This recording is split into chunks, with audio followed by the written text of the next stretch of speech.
Hello. In the last few years, people have looked for ways to express their freedom. This has led them to challenge pretty much every part of the way that we live, what sort of relationships we can have has been a major issue. And if you go further back, that was the thing that has subsequently become known as the sexual revolution. We've also looked at how we express ourselves in relation to media. It's very difficult for younger people to understand these days that we had a very limited way of expressing ourselves, except in a pretty enclosed and local community until just a decade or two ago. I first used a computer in connection with my job in 1989, and I think I got my first email address in about 1994-95. It's not very long ago when you look at it in the great span of history, but now I can put out stuff to all sorts of people on the internet, which can go across the world. It very much changes our perspective, and at the moment there's a great concern about what communications go out and how they go out. People are very afraid of saying the wrong thing and doing the wrong thing, or that people will use the internet to foster extremism. And this can lead to wanting to track what people are saying and to apply levels of censorship to the words that they use. So that while in a sense we have a new freedom of expression with the internet, it's one that we increasingly want to limit and to keep an eye on and to monitor because of the way it's being misused. And this reminds us that one of those things that the New Testament says is, do not use your freedom as a license for immorality. And now we find a restriction on our freedom, because one of the freedoms that we have is a freedom to travel. We can travel further than we've ever been able to travel before, to vast numbers of countries. We can do so at any time of the year and find that place in the world that is most agreeable in climate. But then the pandemic came upon us, and now we feel very constricted. It's been much more difficult to holiday abroad. A much lower percentage of the population have done so.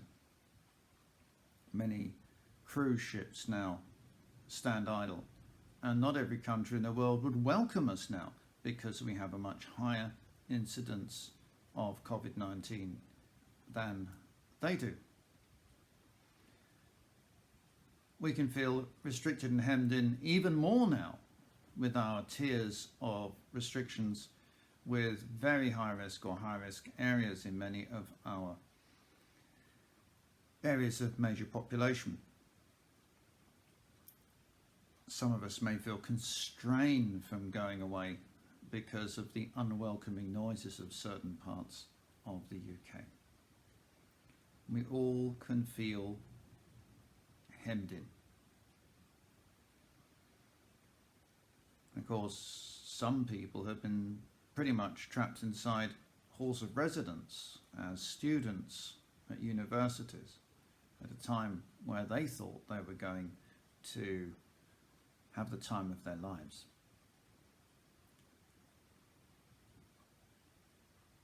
Now, one of the amazing things about Christianity is the sort of people that it's impacted, and it's impacted people in jail. It has impacted jailers. it has impacted people who feel very much restricted and hemmed in. It's impacted slaves who have very little jurisdiction about what happens in their lives.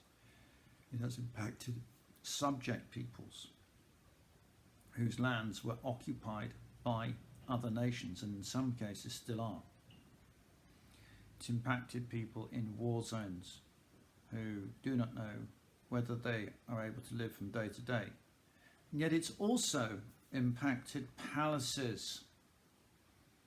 And while some rulers have used religion as an extension of their own power, others have been so impacted by the Christian faith that they have changed their ways and have deliberately sought to use the fairly unfettered freedom that they've had to bring people to Christ. Now, that's to do with a physical activity. But inside of ourselves, Christ wants to give us a freedom that you can't get anywhere else. Jesus' longing is to take our burdens so that our yoke is easy and our burden is light.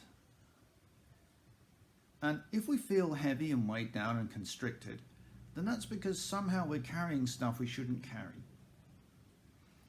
You know, it's so interesting, isn't it, how often people need neck massages and you know, they feel this tightness here. And we know that's a physical thing, but it's expressing a spiritual truth, which is, because if you've actually got a yoke, that's where all that weight is going to go. And if you're carrying a physical yoke, if you don't know what a yoke is, have a look on the internet and there'll be some pictures there for you. But all that weight coming down there. And so even when you've not actually physically got anything on your neck, it's as if you have. Because that's expressing a spiritual truth. And the spiritual truth is that Jesus is there to carry our burdens, but we tend to try and carry them ourselves.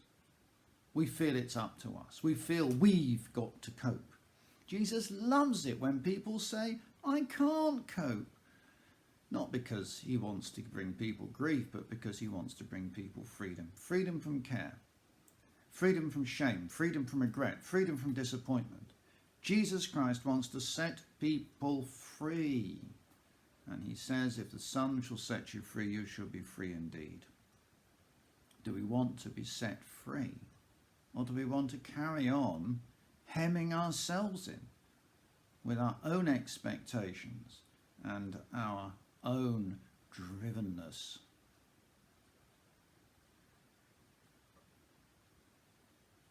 Let's give Jesus the chance to bear our burdens. Every day, submit everything to God. Not just the things you think are spiritual or that might interest him, but the whole lot. And it may just be that that's the letter from a client that's getting up your nose. It doesn't have to be something super spiritual. It doesn't have to be an issue of major earth-shattering import. It could actually be that you're just struggling to take a product back to a shop. But if it's weighing you down, if it's getting on your mind, if it's making you tense, Christ wants you to be free of that. So we sometimes use the phrase, let go and let God. So maybe over this weekend, one of the things we want to be able to do is to let go and let God. Give him the whole lot and say, I can't handle it. I don't want to handle it. You have it. And let Jesus Christ carry our burdens and we will feel